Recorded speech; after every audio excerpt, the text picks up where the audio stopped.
Good morrow, my quizzical counterparts. This is Cavalier here, and today I'll be bringing you another episode of Little Limelights in Hearthstone. Today's episode will be featuring a good friend of mine, and quite the familiar face to faithful viewers. He's mean, he's mad, he's no twig, and he's quite bad. He's the grievously powerful Gadzooks provoking. He's the Grim Patron! Grim is a neutral card from the Blackrock Mountain set, available for purchase in-game. This mustachioed mangler is a minion with a sexy propensity to replicate and repopulate. No thanks to the sweet facial hair, I'm sure. This card is labeled as rare, featuring a blue gem at its center, but this is of little consequence, as the card is soulbound and cannot be crafted or disenchanted. Instead, he is issued as a reward for defeating Grim Guzzler in the Blackrock Mountain campaign. Upon presentation of this prize, however, the golden version is available for crafting at a measly 800 dust. Grim Patron was drawn by artist Bobby Chiu, whose other work is seen as the credit cards of Derek Sakamoto, aka the Notorious Footclapper. The lore on the card literally states, whenever this minion survives damage, summon another Grim Patron, and the accompanying flavor text reads, Grim Patrons can be found at the Grim Guzzler in Blackrock Depths. They are initially neutral, but will become hostile, along with all other mobs in the bar, if Plugger Spazring is killed or has Grim Guzzler key pickpocketed from him.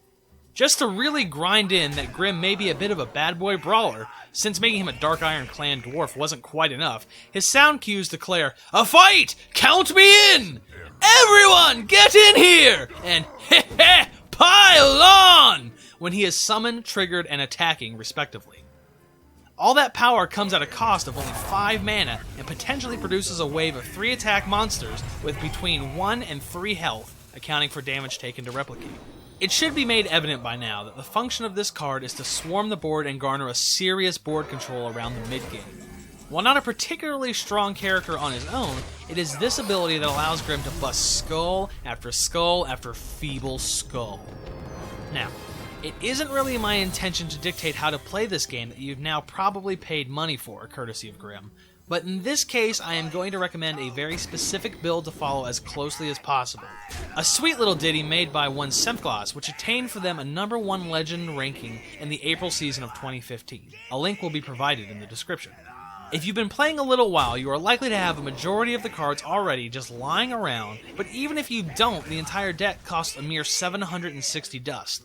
For this kind of high-octane power, it is but a small price to pay. Make adjustments where you need or want. Personally, I don't have Death's Bite or Unstable Ghoul, but run 2 shield blocks and a siege engine as a nice little fallback instead. Any way you decide to play Grim, I'd suggest sticking to a nicely rounded warrior class with cards capable of dishing out small damage to friendly minions and a Warsong commander or two to make for a versatile 1-2 punch of drunken dwarvery. It is important that before Grim is played, you have at least some semblance of board control, since tempo will hopefully be established soon after with the rapid reproduction effect he provides. Synergy with this card is seen perhaps most obviously with Frothing Berserker, a tumultuous troll who responds with a nice +1 attack buff every time any minion is damaged. It is not too much to expect this deck to dole out something on the order of 20 damage in 1 turn, and with no prior cards on the board to bolster this outcome. But anyway, that's going to about do it for me today, everyone. I hope you enjoyed this episode of Little Limelights and found a bit of information to help you bust into a more competitive realm of play. Until I next make your acquaintance, I bid you adieu.